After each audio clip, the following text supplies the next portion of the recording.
Greater Tripura জিনিসটা কি? আমি তো দেখছি গ্রেটার ত্রিপুরা ল্যান্ডের স্লোগানটা যিনি এনেছিলেন, আমি পত্রিকায় পড়েছি, যদি পত্রিকাতে বক্তব্যটা ঠিক ঠিক উপস্থিত হয়ে থাকে, আমি বিশ্বাস করছি ঠিক ঠিক উপস্থিত হয়েছে, তিনি এখন ব্যাখ্যা করে বলছেন নতুন করে কৃষ্টি, সংস্কৃতি, জীবনধারা। তো এটার সঙ্গে গ্রেটার ত্রিপুরা ল্যান্ডের প্রশ্নটা আসছে কেন? এগুলির জন্য তো গ্রেটার ত্রিপুরা ল্যান্ডের স্লোগান দেওয়ার দরকার আছে বলে আমার মনে হয় না।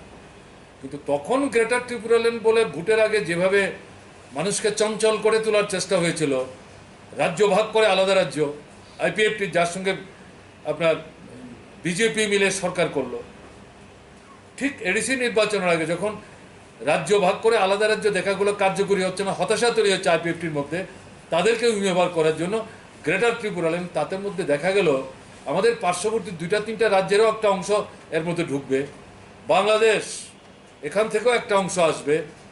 আমরা তখন বলছেন তো এই তো হুলস্থুলি কাণ্ড হয়ে যাবে, হয়তো যুদ্ধ বেঁধে যাবে,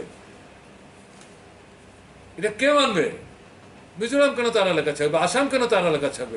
নাগাল্যান্ড কেন তার এলাকা ছাড়বে? বাংলাদেশ কেন সেটা মানবে? এটা কথার কথা হলো, অবাস্তব কথাবার্তা, কেমন না? এখন দেখা গেল এই অধিবেশনে যিনি এই স্লোগানের প্রবক্তা, তিনি এটা পরিষ্কার করার চেষ্টা করেছেন। এখন ঠিক আছে, উপজাতি জনগণের কৃষ্টি, সংস্কৃতি, তাদের জীবনধারা, তার উন্নতি, তার অগ্রগতি, এডিসি এলাকার সমৃদ্ধি, এটাতে আমাদের তো কোনো আপত্তির কিছু নাই। কাজে এর সাথে এখন পরিষ্কার তারাই শিফট করছেন তাদের তোলা স্লোগান থেকে, বুঝতে পারছেন এটার কোনো বাস্তব ভিত্তি নাই।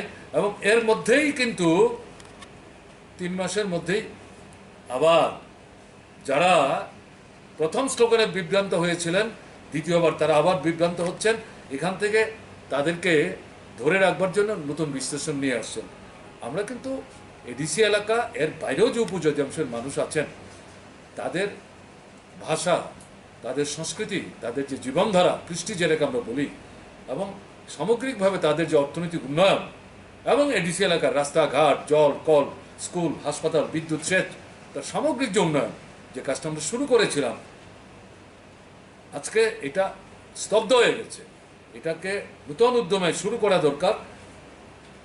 এটার পক্ষে দাঁড়িয়ে যারা নির্বাচিত হয়ে এডিসি চালাবার দায়িত্বে বৃত হয়েছেন, তারা যদি ভূমিকা নেন, ঠিক আছে, আমরা একটা আসন হয়তো জিততে পারিনি, কিন্তু আমাদের তরফ থেকে ইতিবাচক ভূমিকা আমরা পালন করি।